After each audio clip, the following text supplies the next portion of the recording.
Beekamoon gaaffii keessanii fi akkasii gaaf kaanii boqojjii dhufnee boqojjiitti illee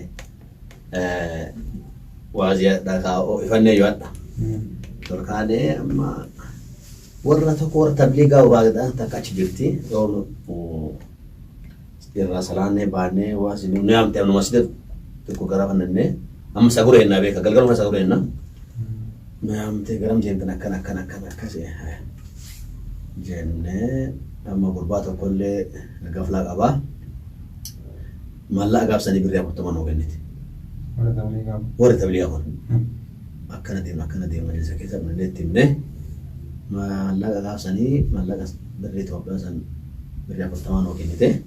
Odaata eessarra akkana deema akka miilaan dibeessin qabnee itti himne. Amma kaanee achi nyaannee sagura deemne.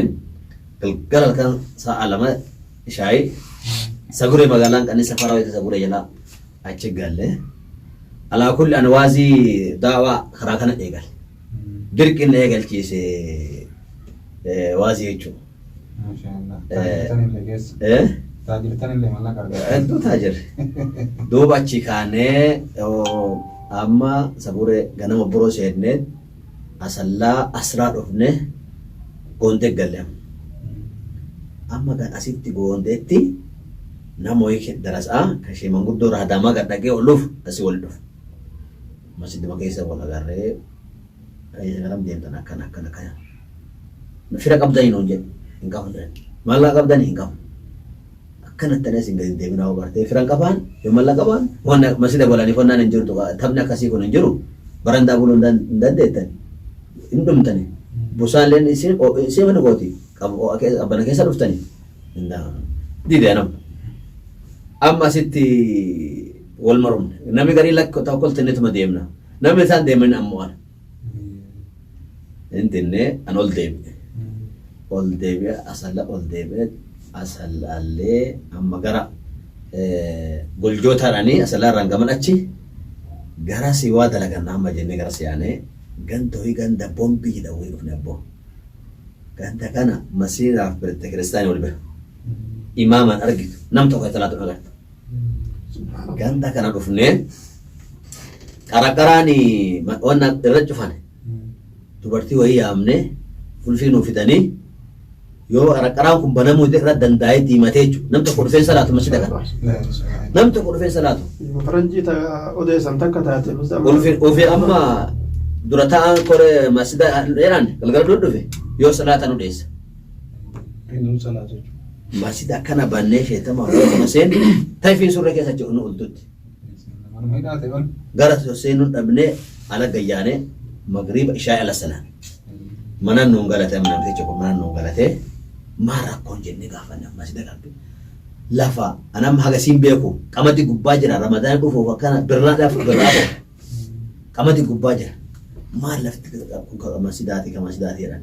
Maal rakkooni masjida kana masjida jennee gaafanne nama dhabneedhaan nama dhabne sheeka dhabne sheekni taa'u marti garteetiinuu hin taa'u asii inni jibbaanne namni yoo sheekni yoo garteetiinuu namni jamaan itti dhufin akkamitti aaree amma asitti abboo amma wal barannee mattaa'uu qabu namaa jedha abboo isin keessa nam ta'u garteetiinuu namas imama nuu ta'u nam jedhan gurbaan tokko ganduma keeddaa bosuma teellee abdurroo jedhaniini futunaa namaati abboo darasateen tantee taana biyyeen isaa nyaatu taa'inaan jedhu.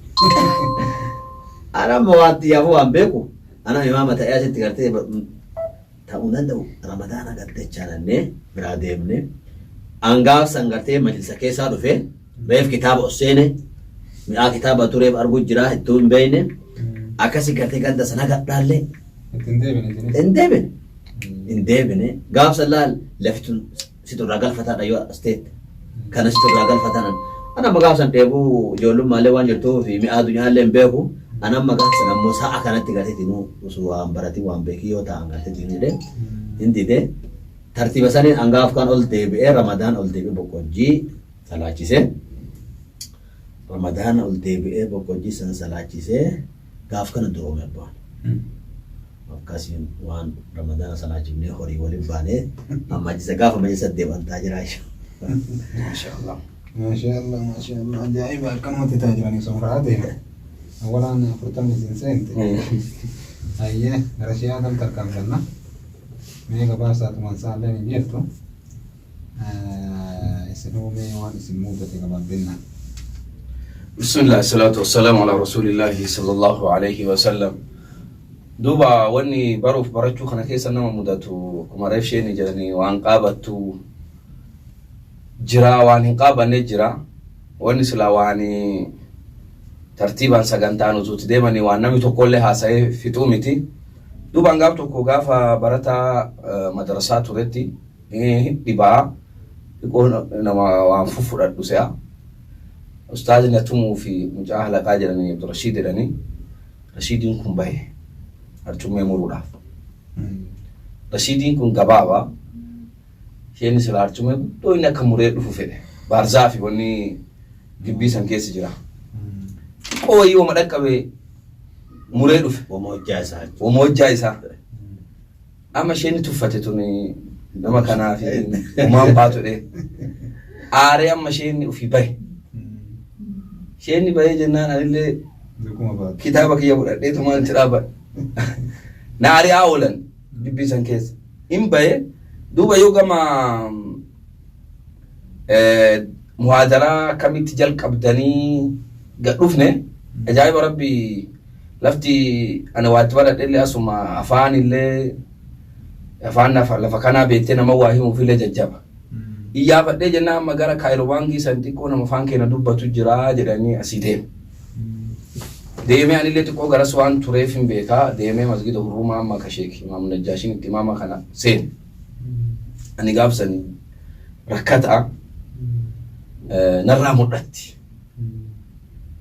شيء سالم جراني نمن إماما غابسن جرو صفي مدرا الرسالات إني اللي نمريا كيناتي إننا دايرو مسان إجانا داي دابري نسالاتي سوف أنا مسالاتي سي بينو نسالاتي ساني جيساني جنان شير نفولانو أزديواني جنان ولي لين كاني لفو مرة كان جدي السلام عليكم هيا مغافة جوف وازي قلوف إيه وازي قلوف ولي لين كان شيخ أكم والدرا دو بجر شيني كمال عليه بس كده كان واقع أجون أولا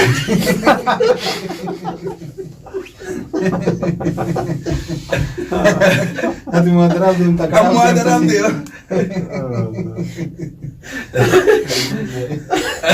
كذا زين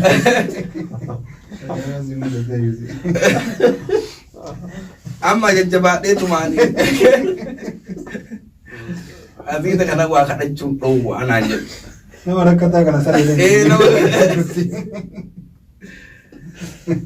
دوبا سالي نو كران ده بردي ترى دوبا أولما جدي توما أفار ما جبات ده وادوبا تشوف الراجلين أمني لوكو توما تكتم من نارك وادوبا تشوف ده إيه وادوبا تشوف ما شاء الله ما شاء الله جدي أنا قديسة حديثة سبعة يظلهم الله في ظله كان كرئ كرئ أفرهمه سدي سفر تربانجل كبي تزيد دي جمتا دورا تربانجل تربان تاني سنيما نرى يا عين هذه أمتا كده والكده أم أفرهم توانا يسارو لا مرانك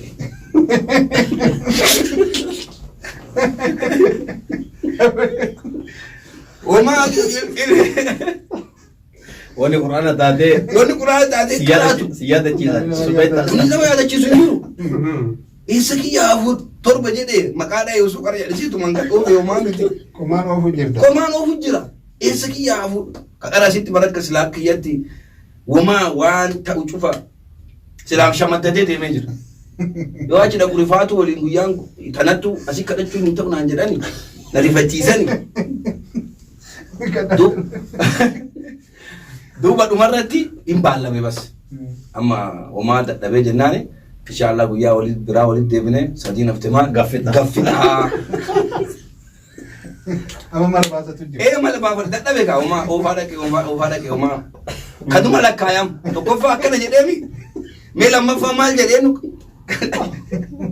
kanumaan ofii dadhabee achi galee wanni ani gaafa jalqaba waa'ee madhee ol ka'e lachuun jalqaba irratti illee isheen illee eegas lamuu walitti illee dhiyaannee anillee amma hiriyaa maasaa waan jiruuf isinuun beektanii duuba achitti akkasi jalqabee haalii kiyyarraalee sunillee naqunnamee lamuullee ol ka'ee torbanii sabatu yudhilluhumullahu yoo jedhu afur callaa himee tuwan sadiin narraa baddee tana inshaallah muhaadaraa keessatti gaafa jalqabaaf ka'e wani maashaallah waggaa yaadame osoo achirraan deemne amma maashaallah kunoo imaama khutbaa gootanii mee gara khutbaa minbaraa kunoo gaaf jalqaba dhuftame khutbaa minbara jalqaba masgida kanatti hin goone jalqaba bakka inni itti godhe masgida rifasaa jedhanii achi ture achi qare ramadaana keessa obboleetteena takka jira achi teetti isii bira dhaqee ramadaana keessa xiqqoo warraa muhaadaraa wayii goggodha amma gaaf sanirraa an qorachuu jalqabe bas wuma qumaanii man kanaayyuu narraa achuma dhaabe ofirra haga dhaallee nama khutbaa godhu kanallee guyyaa khutbaa kamu ani qoran yoo seeni hin beeka achi na bira salaataa ture hin barreeffadhaan hin dhiiseeyyuu wuma mataan godhan kana maal jennaan gaafsanii qalbiitti jaatti na wonna jedhe amma gaaf kana waan sheeki jedhee fi khutbaa sheenni kootu nu baasii naan jedhe hayyee jedhee dhaqe hayyee jedhee dhaqu eessaan jalqaban maadhir kitaaba khutbaa jedhamuyyuu hin jiraan addunyaa keessaa iyyuu hin beeku wanni an beeku riyaaduma buluuguma qur'aana si inna alhamdulillah tan eessaa fuudhan amma taan hin beeku akka ammaa intarneetiin laaftee addunyaan waa qortee achi raggasiin bahu kitaabni khutbaa kun hin jiraan beeku sheetichuma gaafadhamu abbaan kitaaba khutbaan qabu akkami akka baasan hin beeku hadiisuma lamaan kana sadiin kana yoo maal qoran kanuma baasanii barnaan jedhu inni amma naa keeki amma du'ee jira rabbi isaa araaramu shee abdullaahi jedhanii nama garriitiin na agarsiisa waan garii qoqqoradhu naan jedhu khutbaa duraa kan inna alhamdulillahi tan afaan oromootiin qoradhee dhaqee hojjetan hin beeku akka gaariitti afaan arabaa dubbisu afaan oromootiin qoradhee afaan arabaati inna alhamdulillah qoonni qoramee hin jiru maal afaan oromooti gad oofee eegi geesse hadiisaaf quraana dabarraan amma akkasii jalqabe waan khutbaa akkamiin jalqabdan jettaniif dhugaa nam tokko barsiisaani ganda ata kanani shabwa yaman keessa gaafa ture ganda tokko nama ta'e ture barsiisa madrasaati inni obboleessa imaam khutbaa obboleessa katasaa dhaame khutbaa godhanii akka mashaahidam jedhu kana barreeffatee waraqaa barreeffate kan zooliin baafatee kabraa godhatee dhufe yoo isaati kiisii qaba Himbar alkohol. Nah himan kuno akan ada yang anjay nah himbar. Ganda saan imam mata atro gato ko jaja citi imam mata atro. Abdul gani jani. All bait yo muazzin azanet awana gese all kaes la inna alhamdulillah makartasi arakisa kam. Kartasi ninjur. Gade kai jad. Itu gade bisa. Malafu. Akan umat alale.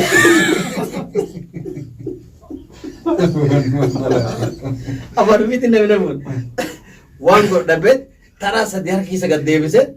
Aku wan kisi wan nan jalan citi na fakat oh jalan citangkap. Wan kok dapat akan umat alale. Lale je. Bodoh macam tu betul. Quran berat aja. Quran melafzi kara Quran ini amma sanu ini bersisa bersama madrasat. Haga si waya. Wayyaa qaba wallahi. Duuba nam tokko nu gaafa Abul Hasan bira jiru tarbiyaa nu kennan wannan nu kennani kamisa ol kaate alama nam hagasi kuma gasi afotti ol dhabatte dubbatta nam tokko mucaan tokko hafiza ijoollee dhaamoleeti nama kenna takka umri nama fedhabateen beeku dirqama sun jalan dirqama ayata takka maan taane waa qaraate taraan isarra geette barreeffatee dhufe alamni masiin waan biraati Barata asii beekani. Dirqama ammoo wanna mushrifan ke dirqama maqaasi yaamee kaatee dubbatta. Ka qomaando amma shartiin qomaan ka dubbatan dole jira. Ka gartee tiinuu barreeffatee wanni muhimmuun dubbachuu. Hin dhufanii qarxaasii barreeffatee dhufe. Ol fuudhe.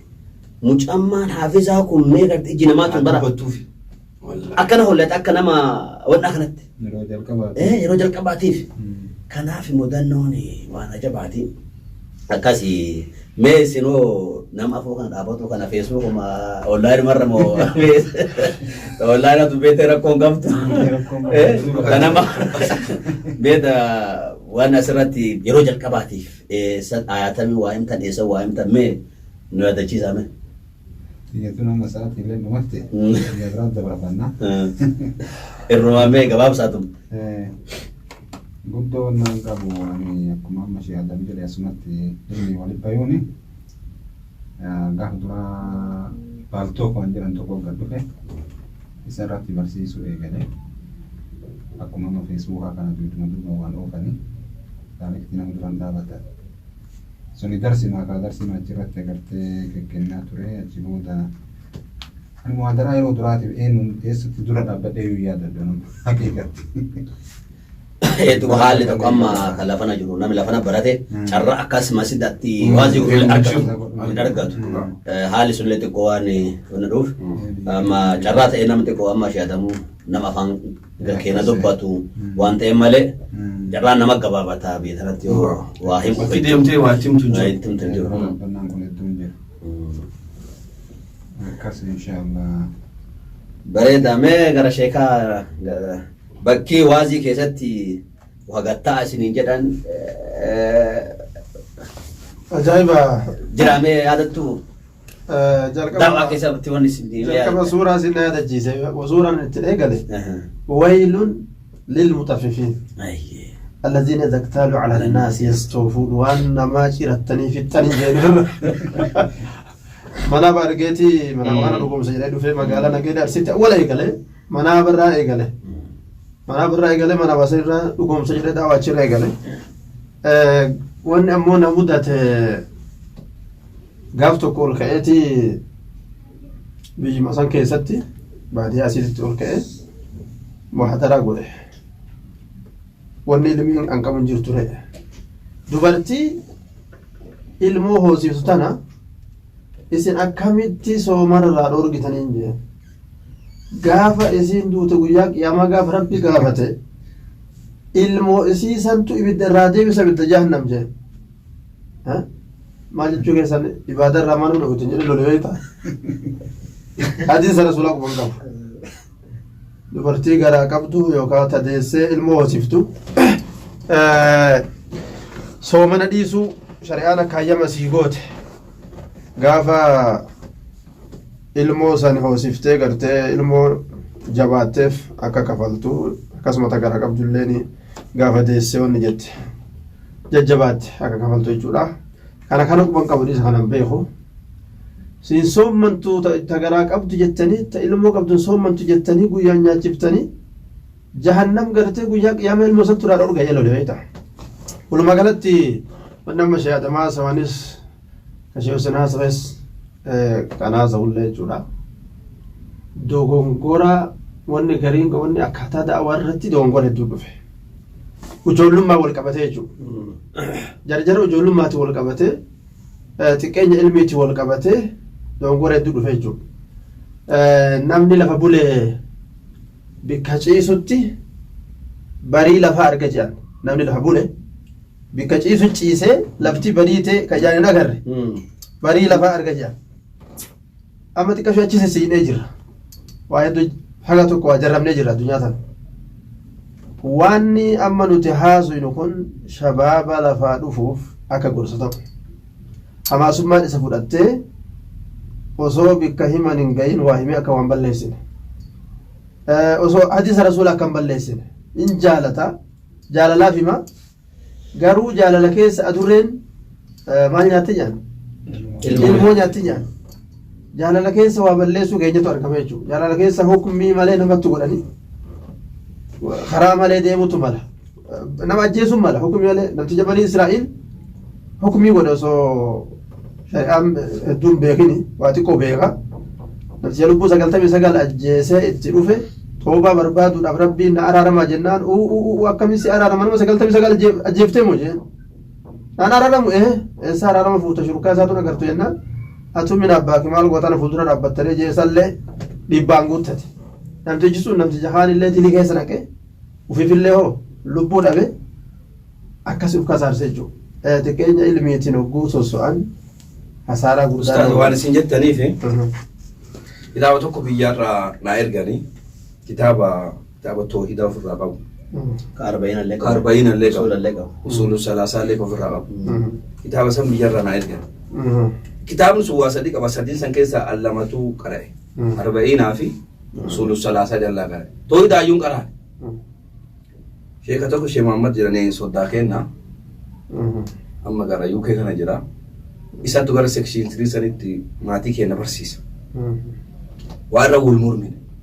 Wal mormaallee miti akkana jedhaa inni jennaani anillee guyyaa dhabu muhaadaraa godha. Faamila achi jira.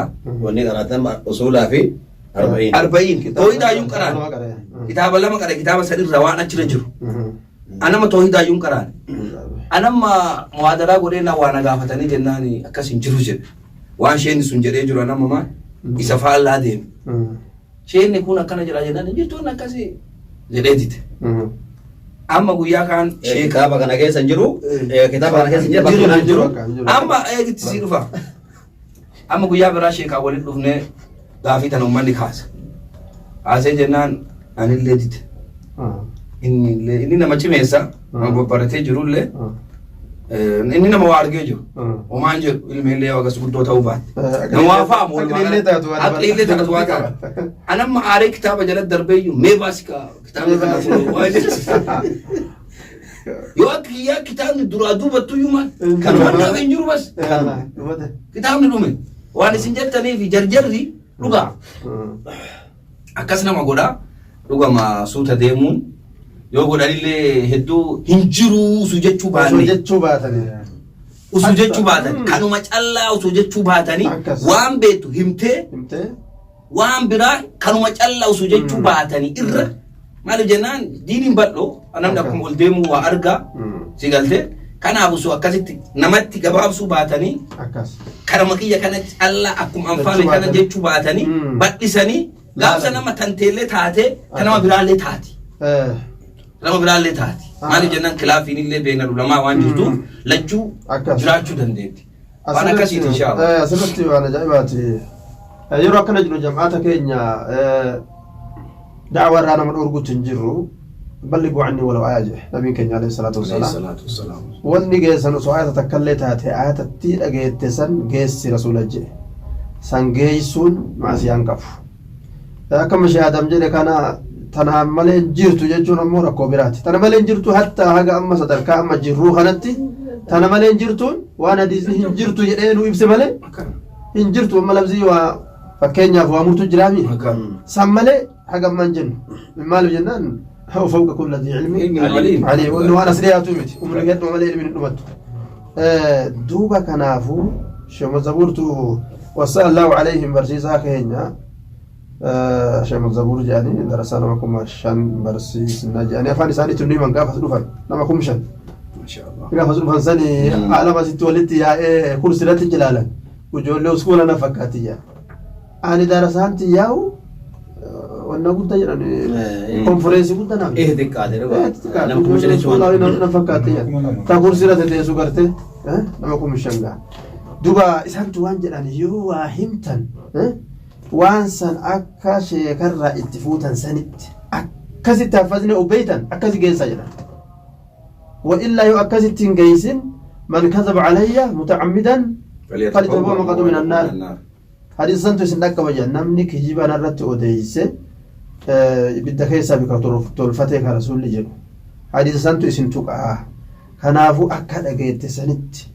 akkasuma yoo gartee hafaste geessi jedhan yoo waan beekin wa illaa ammoo nama waa baratte ta'uu qabda yoo ammoo hin geessa malee kan taate akkuma naqlii goonsanitti kaas ittiin gaafatamne ka abbummaan sii kenne sun itti gaafatamu dubbii ajaa'ibaa dubbatanii dubbiin akkasii baarakallahu fiikum. Maashaallah jazaakumullahu khayran baarakallahu fiikum har'a waan bareedaa nu himtani inshaallahu ta'ala ka yoo rabbi fedhe darsi wannaan kenna kanumatti itti fufaatii ka musalsala hordoftoonni keenya agartanii nurraa dabaminaa isinin jenna har'aaf immoo sa'aatiin nukka'ee waan jiruuf asii goolafnaa haga rabbiin agartanii yeroo biraa waliin deebisutti assalaamu alaikum warahmatullahi wabarakaatuhu isinin jenna.